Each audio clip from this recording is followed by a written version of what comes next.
Welcome to part 3 of our conversation with US Representative Joe Donnelly. You won. Congressman, what would you say the unemployment rate is in Indiana's 2nd Congressional District? It is in the neighborhood of approximately 12%. I know here in Fulton this past month it's 12.8. Last year it was 12.7 at this time. We've had a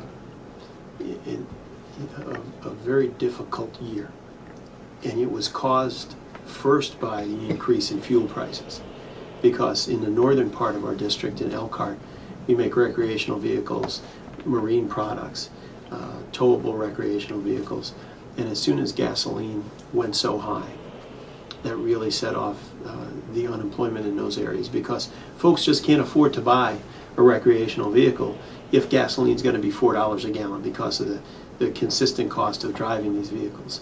So that was step one. Step two was the financial crisis that hit back last September, and I talked a little bit about that. But that set the table to create an enormous problem in obtaining credit.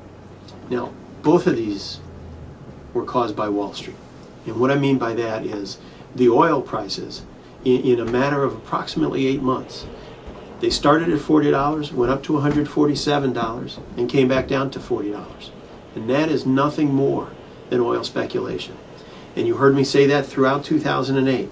And a lot of folks both on the campaign trail last year and folks who had other interests said that has absolutely nothing to do with it. This is just the free market system working its way through. Well, what it was clear is, I'm a free market person. It was clear that there was not a free market, that it was a manipulated market. And that's why prices went so high.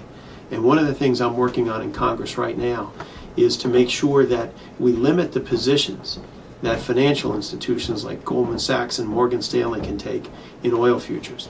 If we do that, it's one more way to avoid these big oil spikes. And that's why I support things like nuclear power and oil drilling in our own country, so that we can become energy independent and we don't put ourselves at the mercy of Wall Street or speculators or the people in Saudi Arabia or the people in the Middle East. We don't want to be at their mercy. And secondly, the credit crisis was caused by the reckless conduct of the Wall Street organizations, where they took mortgages that clearly were very, very risky, packaged them up, sold them to other institutions and banks. In effect, you had homes in southern Indiana, those mortgages where, for documentation, they just asked, "What do you make?"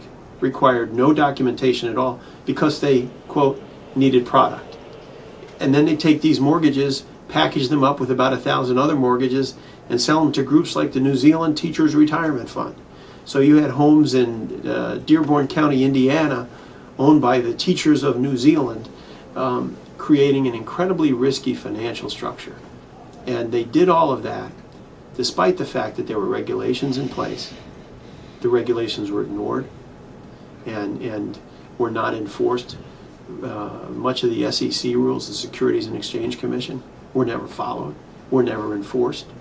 And as a result of their conduct, to chase a point or two extra of return, we really suffered here. Wall Street's greed and excesses were felt here on Main Street. Can you point to anything that the stimulus package has done in the 2nd District that's made a difference? Oh yeah, absolutely. We've had over $30 million of investment and infusion into Elkhart County. You saw the President come here not too long ago, and with a $40 million grant for electric motor vehicle development at Monaco Coach in Elkhart, with a $90 million grant for electric motor development at Delphi in Kokomo. Kokomo, where unemployment had actually gone almost to 20%, is back down to 14. It's dropped 5 points and is appearing to be heading lower. On top of that, the tax cut portion of the stimulus went to every family in America. We were all able to have a few extra bucks in our pocket to either spend or to save, and the actual stimulus portion of the stimulus, I shouldn't say the actual stimulus portion, but what I mean is the actual construction portion of the stimulus is starting now. Please respond to this